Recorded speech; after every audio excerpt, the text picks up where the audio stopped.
Y ahora sí, vamos a escuchar a nuestros panelistas. Vamos a empezar con Carlos.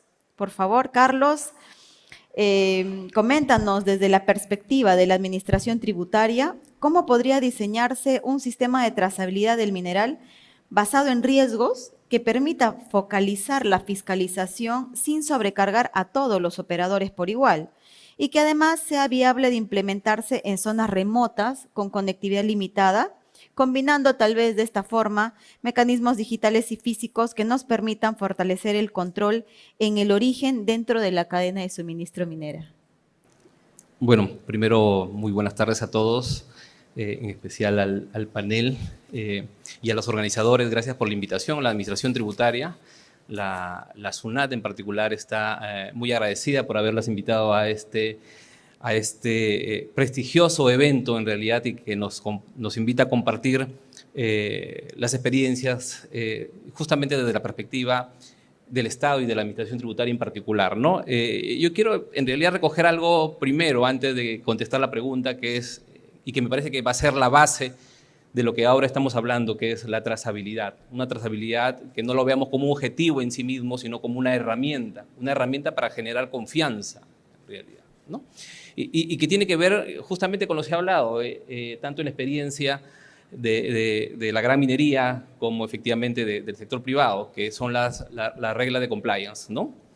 Que van a ser fundamentales efectivamente si queremos tener un exitoso sistema de trazabilidad en la minería, principalmente en el oro, ¿no? Y no es una tendencia en realidad local, es una tendencia global, efectivamente.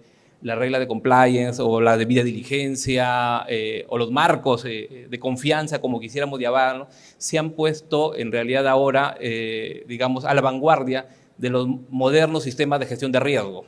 Creo que todos somos conscientes que no se puede controlar al 100% y tenemos que hacer el control en razón efectivamente a los riesgos que representan, ¿no?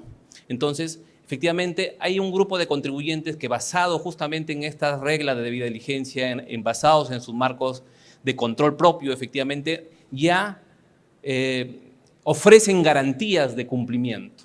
No solamente de lo que representan ellos, sino de los que representan los que se involucran con ellos en su cadena de producción o de comercialización. Y eso es relevante, ¿no?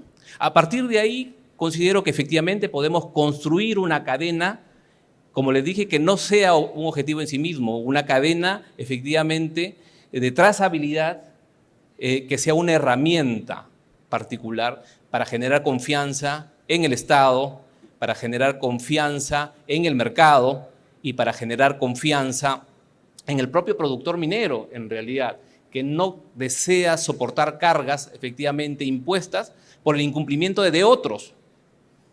Y eso es importante. Y es así como la visión desde la perspectiva de la administración tributaria, que es un tema que hemos venido discutiéndolo bastante, en realidad, el tema de trazabilidad. El año pasado fue un tema bastante importante. Este año, en realidad, también ha sido un tema de debate dentro de la administración y en conjunto con el Estado. Es efectivamente cómo efectivamente construimos un verdadero sistema de trazabilidad, ¿no? Porque se entiende que todavía no lo tenemos, que lo tenemos en todo caso compartimentado, ¿no? La parte de la administración tributaria por acá, la parte sectorial por acá, la parte privada por otro lado, y se quiere tener un mega sistema de trazabilidad. Pero los sistemas de trazabilidad no solamente son un conjunto de datos, de formularios que se llenan, en realidad, no lo son en realidad. Obviamente parten de datos que interactúan principalmente ahora a través de sistemas.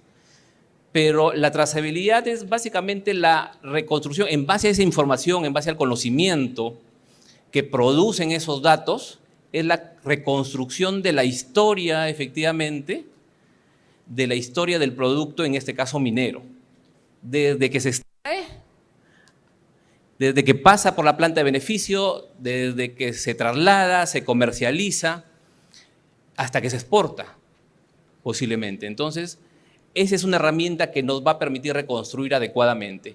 Y posiblemente ya tengamos muchos datos que nos permitan hacerlo. En el caso particular de la administración tributaria, nosotros en realidad sí tenemos un modelo de gestión de riesgos basados en estándares internacionales que nos permiten, en base a un modelo de gobernanza, en base a múltiples fuentes de datos que nos generan información, ¿no? Identificar riesgos. No solo identificarlos, sino valorizarlos. ¿Cuánto representan en base a probabilidad de impacto? Priorizarlos y sobre esa base establecer tratamientos diferenciados, porque todos no deberían soportar el mismo tratamiento. Los que cumplen no deben llevar una carga de un control efectivamente similar al que incumple. No es así. El modelo de gestión de riesgos justamente se basa en identificar. Y nosotros hemos podido establecer un modelo de gestión de riesgos basado justamente en las particularidades del sector, de la actividad, ¿no? Y es así que nosotros tenemos un modelo de gestión de riesgos basados que se enfoca, por ejemplo, en la minería MAPE aluvial, en la minería MAPE filoniana, en la gran minería, porque cada una representa diferentes riesgos. Incluso cada uno tiene diferentes etapas. La gran minería es mucho más integrada y sus riesgos en realidad son distintos a la minería MAPE, ¿no? Entonces vamos construyendo datos y tenemos datos en cada una de las etapas, desde la etapa previa incluso a la extracción, porque hay una etapa previa que se puede construir en la trazabilidad, que tiene que ver con la maquinaria, con los insumos que se utilizan para la minería, y donde efectivamente vamos construyendo datos que se van interconectando y van dando vida a esta historia que efectivamente luego puede ser verificada, ¿no? A partir de la importación, la inscripción en el RUC, los datos de la guía de remisión, los datos de las detracciones, los datos de las percepciones, los datos de la declaración, de la fuente de información que recibimos efectivamente en cada una de estas etapas, ¿no? Entonces tenemos una serie de etapas y cada una de esas etapas tiene sus riesgos, desde riesgos de inscripción, documentación, declaración, una brecha de veracidad efectivamente en un momento respecto al valor de los bienes. Vamos construyendo. Y en ese interín efectivamente vamos identificando cuáles son los nodos clave del proceso de la cadena productiva. Y no lo son todos, en realidad, ¿no? En el caso de la minería MAPE, uno de los puntos claves de la cadena, y en eso hemos coincidido con algunos sectores, está en el procesamiento del mineral, en las plantas de beneficio, ¿no? Y eso tiene que ver con muchos factores. Y acá se correlacionaba justamente eso, hay que darle reglas de compliance, de debida diligencia justamente a las plantas que tengan obligaciones respecto de los productores efectivamente que procesan su mineral y respecto del producto que sale en realidad. Entonces es un aspecto clave que deberemos darle efectivamente el contenido. Y es así que las estrategias de la administración tributaria se han enfocado principalmente en las plantas de beneficio con buenos resultados, ¿no? Eso no quiere decir que el resto de la cadena no se quede, en realidad, porque tenemos efectivamente acciones de trazabilidad que están vinculadas desde, como le digo, los insumos químicos, la maquinaria, desde el proceso de extracción, verificando incluso en algunos casos hasta el origen del mineral, del traslado del mineral, desde el servicio de procesamiento del mineral, la comercialización y la exportación. Tenemos una cadena que le hemos llamado una cadena seguro para poder efectivamente, para efectos tributarios.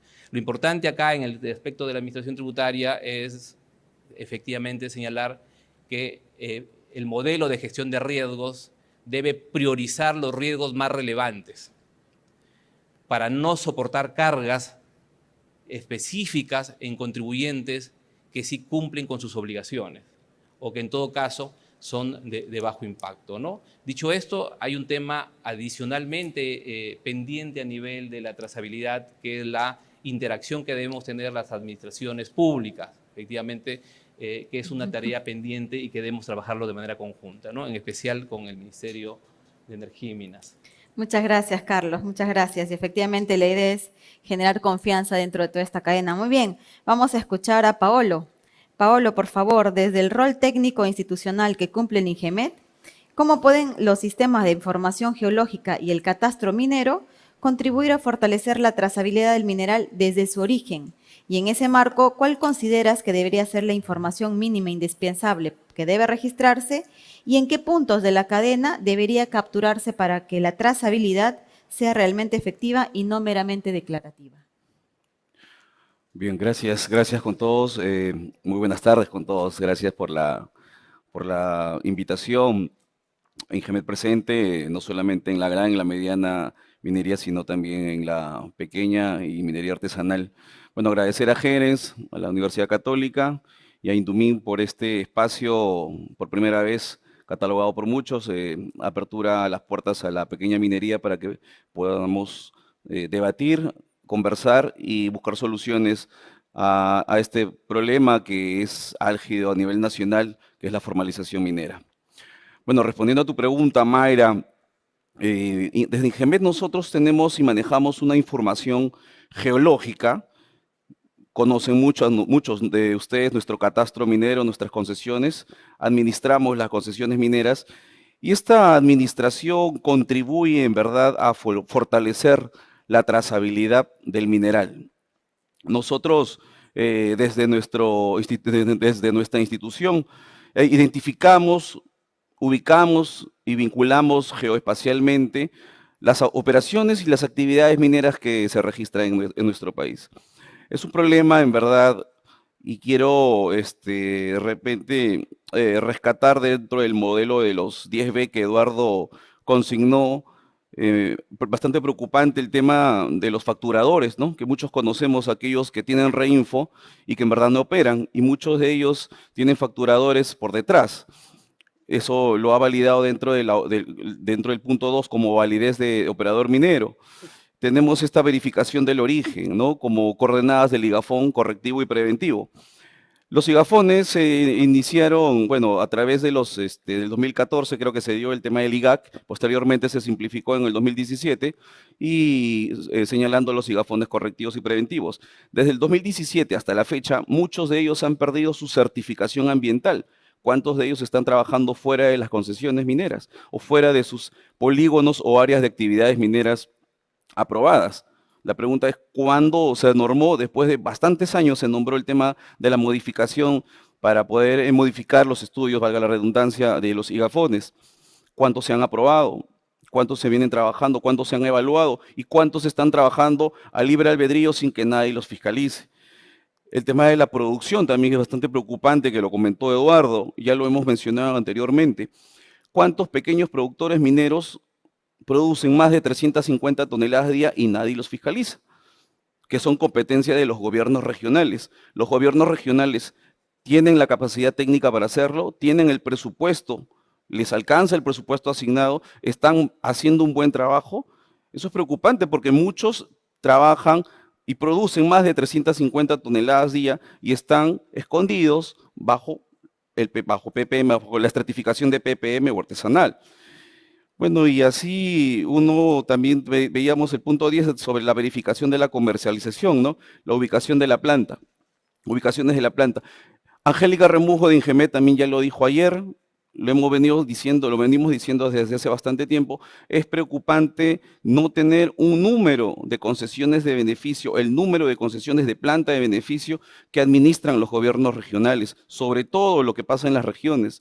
No tenemos un ordenamiento de esas plantas y eso es preocupante. Nosotros desde Ingemet, en verdad, tenemos, de acuerdo a las competencias asignadas, claro que sí, nuestros sistemas de información geológica y geoespacial permiten integrar, bueno, las capas de información como concesiones que ustedes conocen. Nosotros hemos trabajado junto y venimos trabajando junto con el general Esquerre de PCM en la lucha contra la minería ilegal y algo que ha dicho en repetidas ocasiones es que no solamente es dinamitar. El decreto legislativo 1100 respecto a los temas de interdicción refiere a los actores importantes, cuáles son la Policía Nacional, Ministerio Público o en su defecto las direcciones de energía y minas o el Ministerio de Energía y Minas según la jurisdicción.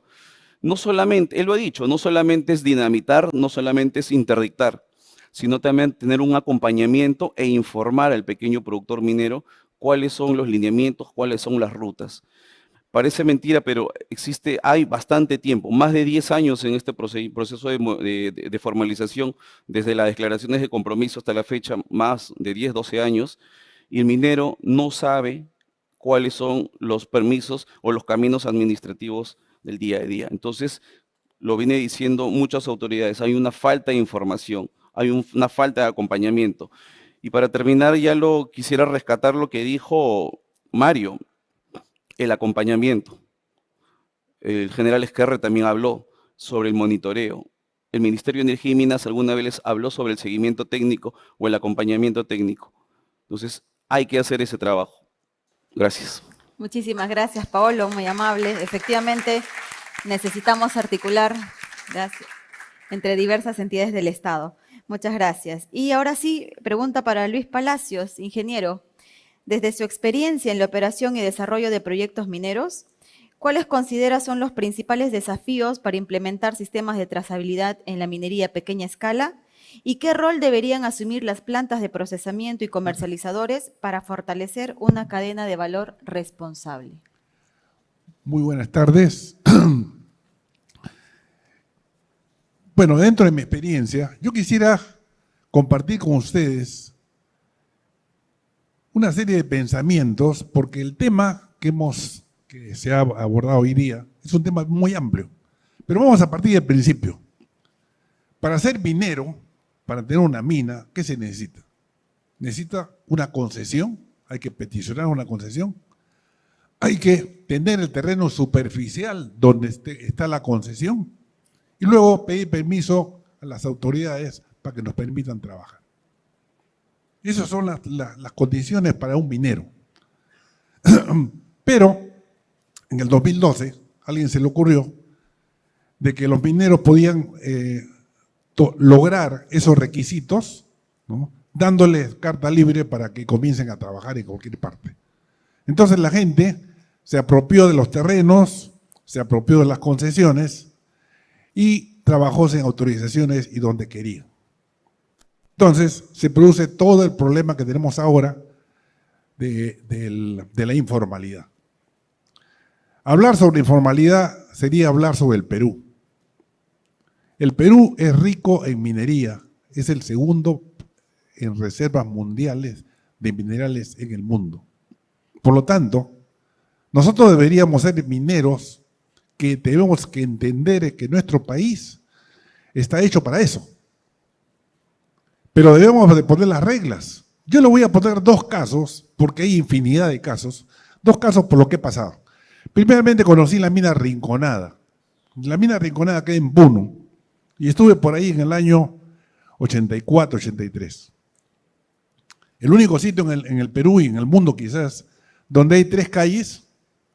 En una calle se vende dinamita, en otra calle se vende fulminantes y en otra calle se vende guía. Aire libre. Cualquiera puede ir y comprar, por lo menos en ese tiempo. Entonces, la gente entraba al lugar, o sea, al territorio que tenía Rinconada, que eran alrededor de 20 concesiones de varias empresas, pero no les importaba nada. Ellos se metían arriba, trabajaba uno, encontraba su beta y abajo estaba metiéndose otro y al costado se estaba metiendo otro. O sea, había 20.000 mineros en Rinconada. Trabajaban los niños, trabajaban las mujeres, todo el mundo tomaba la ley, nadie ganaba un jornal. Bueno, eso fue un aspecto. Ahora el segundo aspecto. Yo formo una empresa que se llama Magpala, que es un modelo. Los señores dueños del terreno superficial eran mineros. Trabajaron sus minas de hacía 50 años. Y cuando llegamos nosotros con nuestras concesiones, nos encontramos con ellos. Dijeron, no, nosotros no lo vamos a dejar entrar a nadie. Comenzamos a trabajar y luego nos dejaron hacer algunas labores de exploración. Y dentro de eso vi cuál era su problema de ellos. Ellos no tenían dirección técnica, no tenían equipo, no tenían maquinaria, no sabían dónde llevar su mineral, trataban de escoger su mineral y llevarlo. Y les enseñé, un día tuve una reunión con ellos y les enseñé, les dije, mire, esto es mejor hacerlo así. ¿Qué les parece? Si yo les doy la dirección técnica, le damos algunos préstamos de maquinaria pequeña y ustedes me venden el mineral. Ustedes van a estar de acuerdo con el precio y vemos qué hacemos. Por supuesto que paralelamente a esto, habían la otra facción de mineros que existe en el Perú, y que todo el mundo lo sabe, que es gente que tiene concesiones mineras, tiene permiso de explotación, no explotan ninguna mina, pero sí sacan explosivos. Y esos explosivos se los venden a todos los mineros informales que existen en la sierra, o por lo menos a quienes conocen, les compran el mineral, los traen a su planta y trabajan sin factura, porque ninguno, ni en la venta de explosivos, ni el trabajo en planta, se trabaja con factura. Entonces, esa es la otra clase. Entonces, yo convencí a esta gente a ese trabajo. ¿Cuál es mi realidad ahora? Ellos me producen alrededor de 2.000 toneladas mensuales. Son 4 familias. Ellos han sacado su permiso como pequeños productores mineros. Yo les he dado contrato de explotación. Ellos compran sus explosivos en forma regular, me venden a mí con factura y todos están contentos. Yo creo que eso mismo se puede lograr en muchos sitios, pero el asunto es poder llegar primeramente a ellos y poder entender cuál es su problema. Todavía hay algunos que dicen, no, yo tengo que entregarle por lo menos 3 camionadas a fulano y tal, porque si no, no me entrega explosivos. Cuando le falta explosivos, van al mercado negro y esas personas que le entregan explosivos le compran el mineral sin factura. Entonces, luego, yo digo, antes existía en el ministerio promoción minera.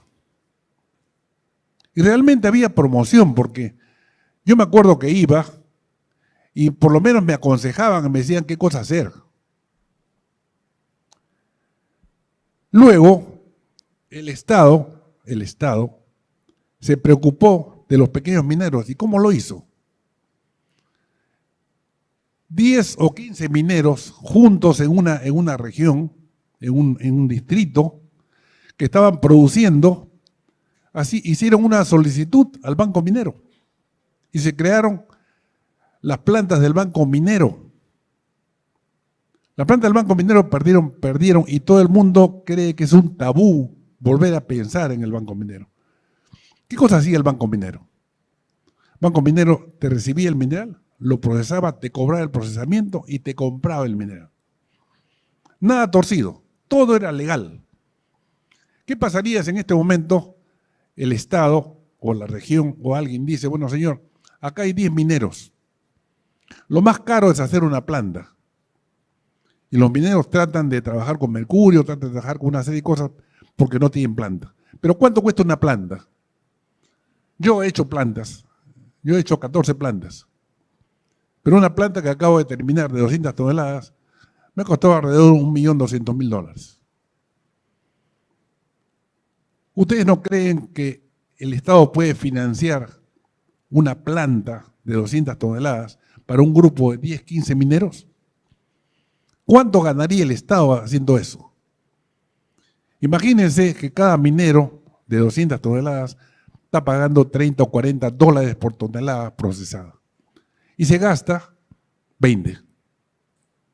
El Estado estaría ganando 10 dólares por tonelada en cada uno de esas procesamientos. Pero es que, lamentablemente, somos un país minero. Ninguno de nosotros nos sentimos mineros. En el país muy poca gente sabe de minería, pero el Estado tampoco sabe aprovechar esta inquietud de que nosotros somos un país minero privilegiado. ¿Cuál es la facilidad que da el Estado para que los mineros puedan trabajar? Estamos hablando de controles, de SUNAT y que no sean informales, pero ¿cuál es la facilidad que da el Estado? ¿Por qué no agrupa el Estado a todo? Más fácil, yo pienso, es buscar el distrito minero y conversar con los mineros, a ver cómo hacemos para que ustedes produzcan y qué facilidades les damos. No pensar en que son ilegales y todo lo demás. Lamentablemente ya se creó la ley, ya se creó la informalidad.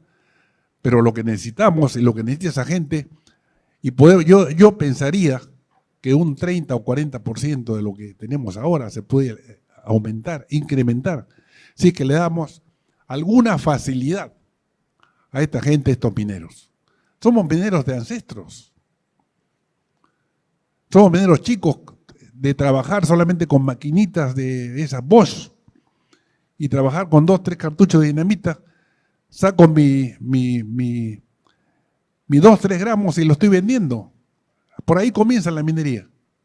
Pero sin embargo no podemos. Entonces, mi conclusión es que sí podemos intervenir en la cadena, pero tenemos que pensar el Estado en forma organizada, ver cómo ayuda a la pequeña minería. Cómo ayuda a la pequeña minería. Vemos, por ejemplo, requisitos como estudio de impacto ambiental y cosas que son repetitivas. En una región han hecho 5 o 6, han hecho lo mismo y sin embargo no tienen la literatura para poder aplicar. ¿Cuánto cuesta un estudio de impacto ambiental? Ahorita están hablando de 30, 40 mil dólares. Pero sin embargo, el Estado no da las facilidades. Yo recuerdo mucho cuando estuve enseñando en San Marcos y trabajaba en Mina Condestable, nosotros formamos Ingeomet. Todas las exploraciones que hacía Condestable, la hacía con un grupo con catedráticos de metalurgia, minas y geología. Ellos hacían el estudio de impacto ambiental de la mina de Condestable. Y salía exitoso, ganaban los chicos, ganaban en práctica, practicaban los profesores y lo hacían muy bien. 5 minas estudiamos en Condestable con este grupo de Ingeomín. ¿Por qué no se puede hacer eso? ¿Por qué el Estado no piensa en la minería y dice, bueno, ¿qué facilidades puedo darle a la minería? En vez de pensar cómo la controlo. Bueno, ese sería todo, no sé si... Muchas gracias Luis. Efectivamente, muchas gracias.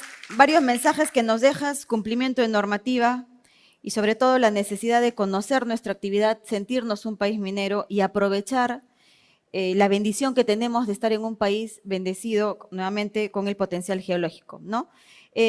Para ir de la mano con el tiempo. Mensajes finales de nuestros conferencistas. Eduardo, por favor. Sí, hola. Antes que nada, felicitar a Indumín. Indumín, sin dudas, ha demostrado ser la comunión de la minería, sin importar el tamaño. Hemos visto la gran minería, la mediana minería, la pequeña minería y la minería artesanal unida porque finalmente existe una sola minería formal, responsable y sostenible, sin importar el tamaño. Lo que se ha hablado hoy es de buenas prácticas en la actividad minera, que deberían aterrizarse en una política nacional minera. Eso creo que es fundamental. El Perú es un país minero, y amar a la minería es promover una minería formal, no promover leyes que legalicen las malas prácticas en la actividad minera.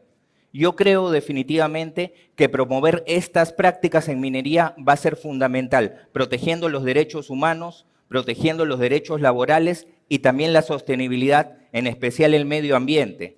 Esto es vital, esto es fundamental. Desde Prominería queremos decir y garantizar, porque en algún momento alguno de mis alumnos me dijo que nosotros promovíamos la minería de gran escala. Dijimos que no. Yo personalmente como profesor, como consultor y como profesional me sentiría un miserable si no pudiera apoyar para que el pequeño se vuelva grande. Eso creo que es vital, pero para que se vuelva grande, estas prácticas y ese compromiso de hacer las cosas necesariamente bien y no bajar el listón, sino subir el compromiso hacia una minería formal, responsable y sostenible, es la base. Y para eso necesitamos al Estado, necesitamos el compromiso de todos los mineros y necesitamos el apoyo de todo el país. Muchísimas gracias. Muchas gracias, Eduardo, muy amable. Efectivamente, mensaje bastante positivo. Marco, 1 minuto, por favor, tus palabras finales. Sí, muy rápidamente, agradecer nuevamente a Indumín, a la Universidad Católica, al Ministerio y a todos los que han hecho posible esto. Yo simplemente quería cerrar esto recogiendo un poco las palabras de Luis, ¿no? Cuando en el año 80 se Rinconada junta a un grupo de empresarios, los capacita, los involucra y comienzan a ser parte de su cadena de abastecimiento. Nosotros estamos en esa línea como Antamina, no hemos inventado la pólvora, no hemos desarrollado nada nuevo, pero lo que sí queremos es involucrar a las empresas locales, capacitarlas y desarrollar un modelo de procura que pueda generar valor y desarrollo, no solamente para integrarlas dentro de nuestra operación, sino para que tengan una posibilidad de desarrollo, mercado, incluso extranjero, ¿no? Conozco muy de cerca la historia de Resemín por temas familiares y eso es un poco la base sobre la cual nos pusimos a pensar corporativamente con algunos compañeros de trabajo para hacer un proyecto de procura que sonaba al principio un poco complejo, pero tuvo una lógica y está, creo, dando sus resultados. Nada más que eso, agradecer nuevamente y a todos los que han formado parte de eso. Gracias. Muchas gracias, Marco. Definitivamente queda claro que Indumín es un espacio que nos permite no solo empezar a ver la parte positiva, las buenas prácticas, sino también empezar a discutir qué es lo que podemos hacer, qué nos falta para lograr que todos los mineros, o en todo caso los que se puedan formalizar, lleguen a esa ansiada meta. Muchísimas gracias a nuestros conferencistas y panelistas y muchas gracias a ustedes por su atención. Gracias.